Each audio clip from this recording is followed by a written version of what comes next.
Let's take a look at the Day 2 homework worksheet for geometric vectors. And in order to talk about number 15, we're going to have to answer number 14. So let's start with number 14. In number 14, we are told that in his rowboat, Pierre heads directly down the river at a speed of 10 kilometers an hour. The river is flowing at 6 kilometers an hour. What is the resultant speed of the boat? What angle will the resultant path of the boat make with the shoreline? And if the river is 120 meters wide, how far downstream will Pierre land on the opposite shore? Let's start with the diagram.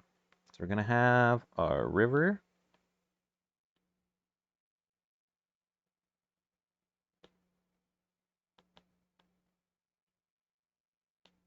We're going to have our river.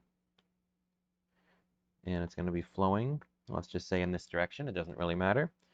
And we're going to have Pierre in his little boat heading across the river.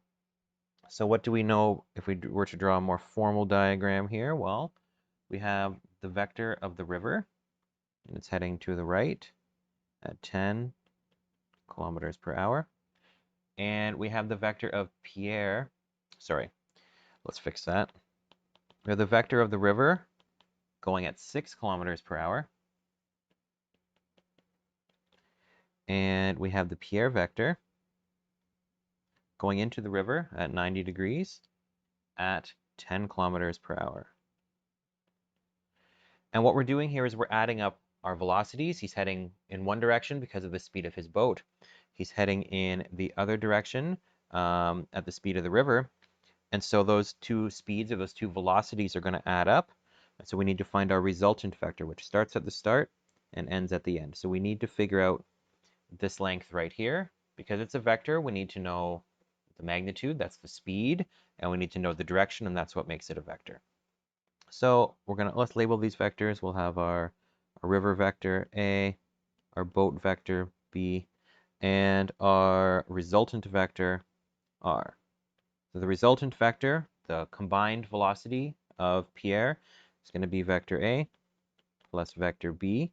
So we're doing vector addition. There's different ways of doing this, but we're working with geometric vectors here, so we can just work with this directly as a triangle. It's a 90-degree triangle. I know this side has a length of 6. I know this side has a length of 10. I need to find the angle, and I need to find my missing side length, the magnitude of my resultant. So let's label it, and let's solve using our trigonometric ratios. Hypotenuse, opposite, adjacent. I already know the opposite and adjacent, so I can use those to find the angle right away. So O and A means I'm going to use tan theta, which is O over A. Tan theta equals O has a length of 10, A has a length of 6. Tan inverse, or sorry, theta is tan inverse of 10 over 6. Theta is approximately equal to 59 degrees. All right, we've answered part of our problem. Next, we need to find the length of our resultant vector, or the length of our hypotenuse. Once again, I know the angle now, so I can use any ratio I want. Let's use sine, because that's going to use the O and the H. So sine theta equals O over H. Sine of 59 degrees equals 10 over the magnitude of my resultant. So the magnitude of my resultant is equal to 10 over sine 59 degrees, or the magnitude of my resultant is equal to 10 over sine 59 is approximately 11.6 repeating. So 11.7. Therefore, actually, and let's take a look at what we were actually asked to find. So I think I've answered A and B right away. What is the resultant speed of the boat? Therefore, resultant speed, and this is just a scalar quantity, so it's just the magnitude of the vector. Resultant speed is 11.7 kilometers per hour. And question B, therefore, the resultant path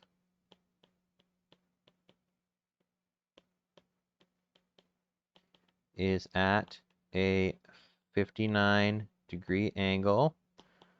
Remember, we just found 59 is this angle here, is this angle here, is the angle that the boat will take as it's moved with the water from the path to the shore.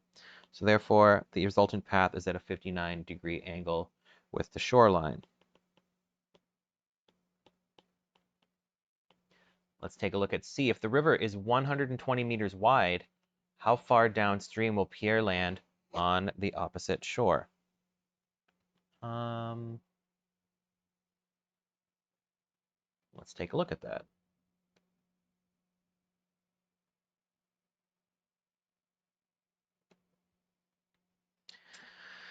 So if we sketch our diagram, we have our river.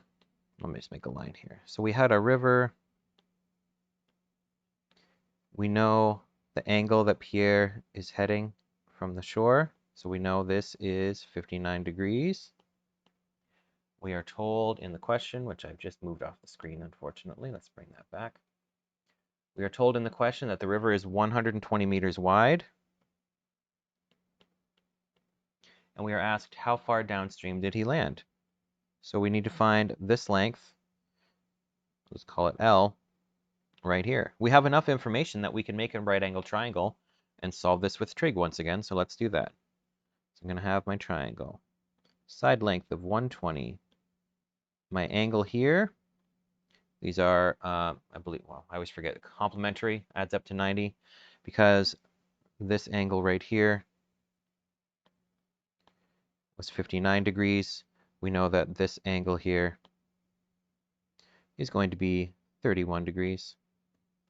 And we are asked to find this length here. So let's label hypotenuse, opposite, adjacent. I need to work with the opposite and the adjacent, so I'm going to use tan.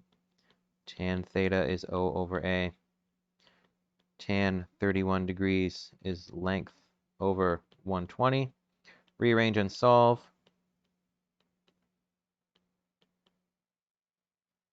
So 120 times tan 31 gives us 72.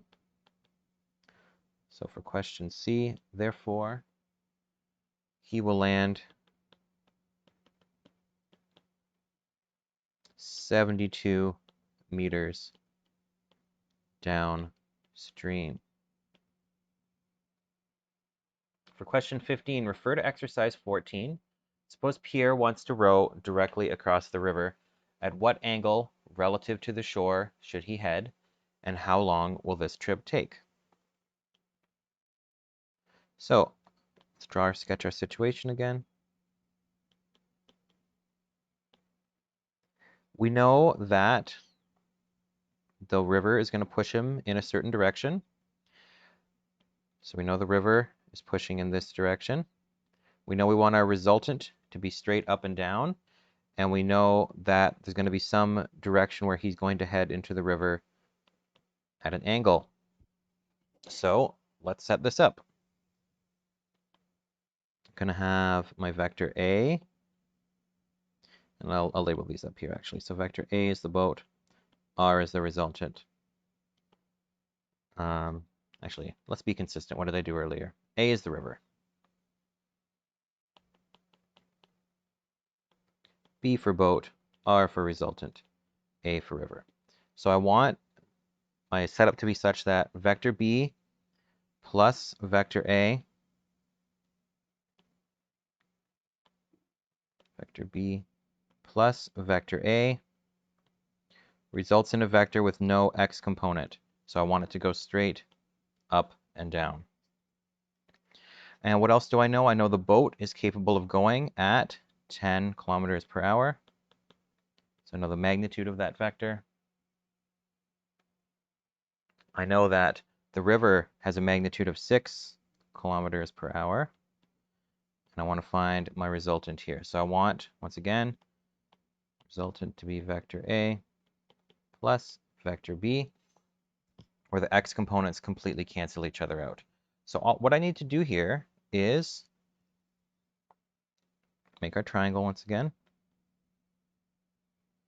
And I want the x component of, I want my x components to cancel out. So however hard the river is pushing in this direction, I need my vector b, the x component of that, so this part right here, to cancel out. So let's figure that out. So basically I know my vector length has to be 10, so the boat is going at 10 kilometers per hour. I know the x component of the river. I know it's straight left and right at 6 kilometers an hour. So this length of my triangle needs to be 6 kilometers per hour. So you can think about, this is my boat vector here, the x component. So if I added up vectors, this component here has to cancel out, and then I'll find this component here as well if I need it. Let's add our theta. And now we can just use trig again. Let's solve for our angle. We have our hypotenuse, our opposite, and our adjacent. So I can use sine, or sorry, I have the a and the h, so we're going to use cosine. Cosine theta equals a over h. Cosine theta equals 6 over 10. Theta equals cosine inverse 6 over 10, or 3 over 5, it doesn't matter. Theta is approximately equal to 53 degrees.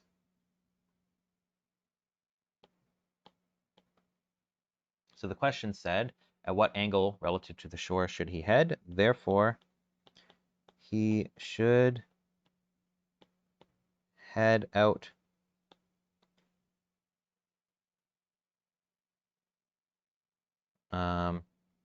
and I guess we should be specific here.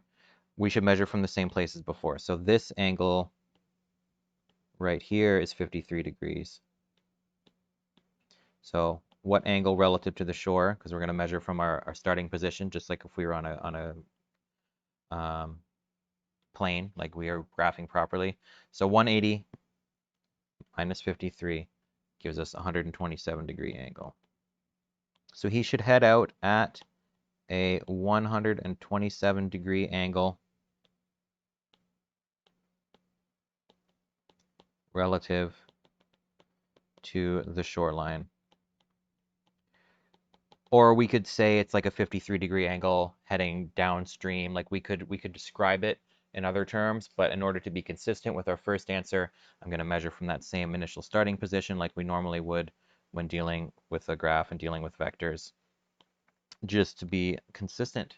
So this was 15A. The final question, how long will the trip take? Well, we know we're going to have to find the distance that he travels. So let's take a look at our resultant vector. So what is his resultant? Oh, we're going to need to find some missing information here. So we have our triangles or our vectors from last time. So we know we have vector A. He's traveling in this direction at 10 kilometers per hour and 127 degrees relative to the shoreline. And we have our vector B, which is 6 kilometers per hour heading to the right. And let's add our vectors together and find his resultant velocity. So he's heading this way with the boat, or this, oh, I did it again. B for boat, A for river. So the river's pushing him that way, the boat is going that way. We're going to add up our vectors and find the resultant. So basically, we're kind of recreating the diagram that we have up here. So we're going to add our vectors. Vector B plus vector A. The resultant starts at the start and ends at the end. So let's find the magnitude of our resultant. We already know the angle, but we didn't find the magnitude. So continuing our calculation from before, I have my right angle triangle. I know that this side has a length of 10. This side has a length of 6. And I know that this angle right here relative to the shore, that's what I found earlier, was 53 degrees. So my missing angle, my interior angle here, is going to be 37 degrees. Let's solve our missing side length here. So the magnitude of vector r Let's label hypotenuse, opposite, adjacent. Now we want to find the magnitude of our resultant. So we've labeled our triangle with our trig ratio labels, and let's see which one we want to use. I know an angle and two sides, so it doesn't really matter. I just need something that includes the adjacent. Let's go ahead and use cosine. So cosine theta equals A over H. Cosine of 37 degrees equals magnitude of my resultant over H, which is my hypotenuse. So the magnitude of my resultant is going to be 10 cos 37 degrees, or approximately equal to 7.98. We'll just round to 8. So let's write our concluding statement. What did B ask us to find? It said, well, we know his speed. So therefore, resultant velocity is 8 kilometers per hour straight across. And how do I know it's straight across? Because I designed this, I set this angle here such that the x component of this vector is equal to the x component of the water. So they kind of cancel out. The water's pushing this way, we're angled this way, and they cancel out, just give us that zero vector, so they're gone. But the question didn't ask, what is the resultant velocity? It said, how long will it take to cross the river? What do we know about the river? Well, what do we have here? We have our speed, we have our distance, and we're going to find the time. So you can draw the triangle if you find that helpful, or you just know that speed is distance over time. I know the speed, it's the magnitude of the resultant vector, so it's 8 kilometers per hour equals my distance, 120 meters over my time. Notice we have a problem here, kilometers and meters. Let's fix that right away. I'm not going to show my work, I'm just going to convert right away. So 8 kilometers per hour equals 0.12 kilometers divided by time. Let's rearrange, and I'm just including the units so we can see how they cancel out. 0.120 kilometers divided by 8 kilometers per hour. Kilometers cancel. I'm going to be left with hours. So 0.120 divided by 8 gives me 0.15 hours, or we can change that into minutes. 0.15 hours, or 0.9 minutes, or 54 seconds. So therefore, the trip takes 54 seconds. It's not a very big river. I mean, it's only 120 meters. Like, you can probably run that in 15 seconds. And he's moving at 10 kilometers, or effectively 8 kilometers an hour across the river. So it does not take very long to make that trip.